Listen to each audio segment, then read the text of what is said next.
Having a CCT does not justify giving you a consultant job. It makes you eligible for one, and completing an SIA likewise doesn't prove that you have a special interest in something. It proves that you've completed your training.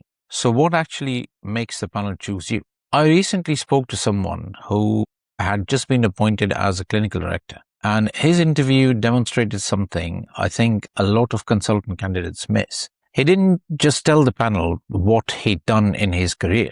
He showed them why everything he'd done had led to this job, and that had led to this job that he was being interviewed for. And that's what we're going to look at today. My name is Dr. Pranav Kukreja. I am a consultant anesthetist, and I'm a clinical director of an anesthetic department, and I interview candidates for consultant posts. And I'm here today to help you navigate that interview better yourself, and also to prepare you for consultant life. So as I was saying, one of my colleagues recently interviewed for a clinical director post. And speaking to him, going through the questions he got asked and the answers he gave, I thought there's a lot to learn from looking at an interview at that level. So in this episode, I want to use that CD interview to look at 4 things. First, how you build a career arc, how you take what can look like a collection of unrelated things on your CV and turn them into a convincing argument for why you're ready for the job. Second, why simply completing your training isn't enough to differentiate you at a consultant interview, and what you should be doing with your SIAs, fellowships, and areas of interest to actually demonstrate value. Then we'll move on to clinical governance, because this came up in the clinical director interview as well. What does good clinical governance actually look like beyond just DATEX forms, duty of candour, and closing incidents? And finally, I've got a clinical governance scenario for you. An elderly patient with dementia, poor dentition, an emergency conversion to general anesthesia, and a dislodged tooth. Would you DATEX it? And more importantly, why would you DATEX it?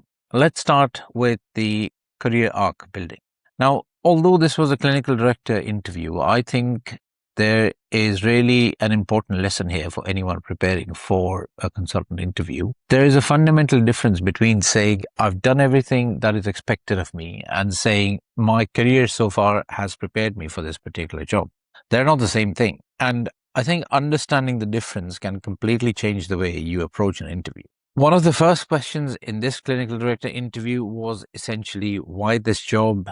And why now? And this is the case with almost any job you'll apply for. Now, there's a very ordinary way of answering that. You could say, I've been in anesthetics for many years. I've developed experience. I've done several SIAs, a few QI projects, some audits and presentations, and I feel ready for the next challenge. There's nothing wrong with that answer, but it's completely forgettable. What this candidate did instead was much more interesting.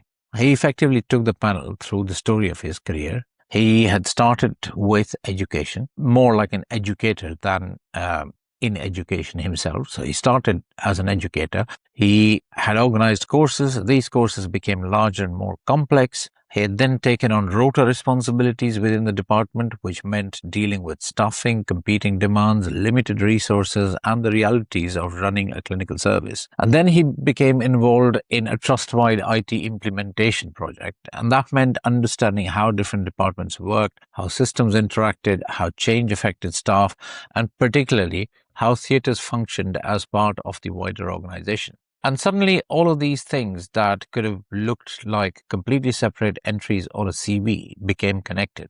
Education, organization, people management, resources, digital transformation, leadership, leading on to clinical director. That is very different to saying, I've been a consultant for 10 years and I think I'm ready for the CD role. He created what I would call a career arc.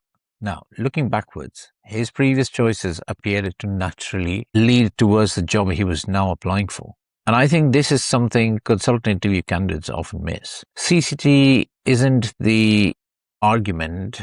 Put this in the context of a consultant interview. You've completed your training. You've got your CCT. You've done your specialist interest areas. And perhaps you've done your advanced airway module, let's say, or obstetrics, or pediatrics, or regional anesthesia. And candidates sometimes present these things as though they are the reason that they should get the job.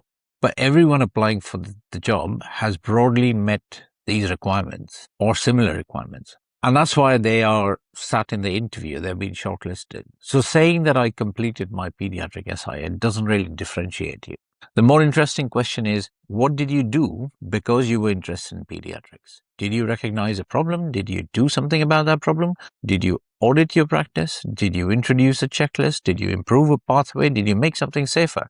Because now you're demonstrating something completely different. You're showing the panel that this wasn't simply a box that you had to tick as part of training. You became interested in an area. You developed expertise, recognized opportunities for improvement, and actually did something with that expertise. And that gives the panel evidence about the sort of consultant that you're likely to become. There is a big difference between I have an interest in education and I became interested in education, started teaching regularly, developed a course, identified that candidates were struggling with a particular area, changed the program, evaluated whether that had improved things, etc., etc. So one is an interest, the other is evidence. Explain why you did it. This also means that when you're going through your CV for interviews, don't just ask, what have I done? Ask, why did I do it? And what happened because I did it? Those are much more powerful questions. Perhaps you did a fellowship. Why did you do that fellowship? Maybe you became involved in simulation. Why? And then what did you learn from it? Did you solve any problems? What changed? Because the interview panel isn't simply reconstructing your CV. They've already seen your CV. They're trying to understand how you think. And for interviews, particularly for leadership roles, it's increasingly becoming exactly that. Now, before we move on, if you're finding this useful, please tell your friends and colleagues about this channel and leave me a like, a rating, or even better, subscribe. Drop me a comment or a line, and it just helps me make better content for you. Now, coming back, let's talk about clinical governance. Ask someone preparing for an interview, what is clinical governance? And you will usually get something along the lines of audit, risk management, incident reporting, duty of candor, education, evidence-based practice, which are all perfectly reasonable things to say. But again, that is the textbook answer.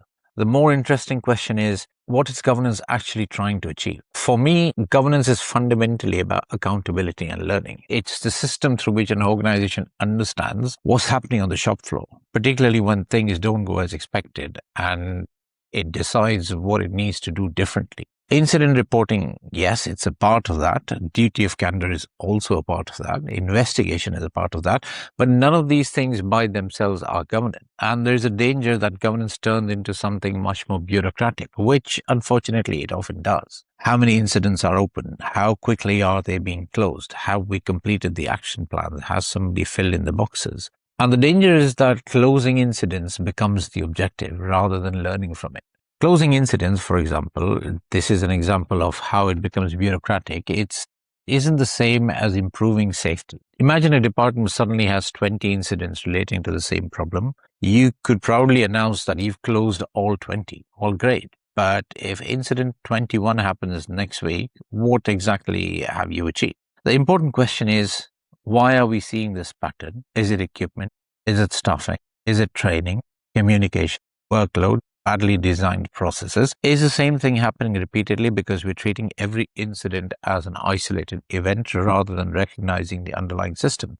This is where governance becomes interesting.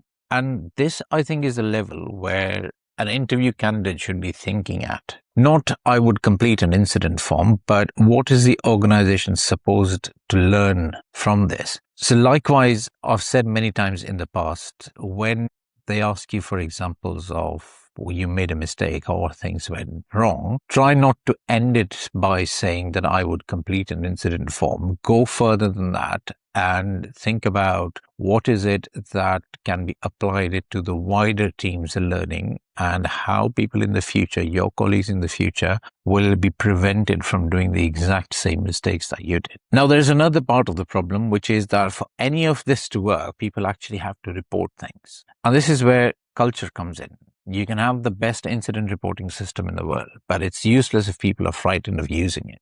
Some doctors may worry that reporting something will get them into trouble. Others may have worked in environments where admitting an error has historically been punished. Some people simply don't trust the organization to distinguish between accountability and blame. And you don't change that simply by sending an email saying we have a no blame culture, because psychological safety develops slowly. People need to see what happens when somebody raises a concern. Do they get attacked? Are they humiliated? Does somebody immediately ask, who did this? Or does the organization say, okay, something's happened, let's understand what happens and get to the bottom of this? Now, that doesn't mean that nobody is accountable. A no blame culture does not mean a no accountability culture, but it does mean that your starting point is understanding what happened rather than deciding who to punish. And leadership matters enormously here because people notice how leaders behave when things go wrong. And you're going to be one of those leaders as a consultant. And now,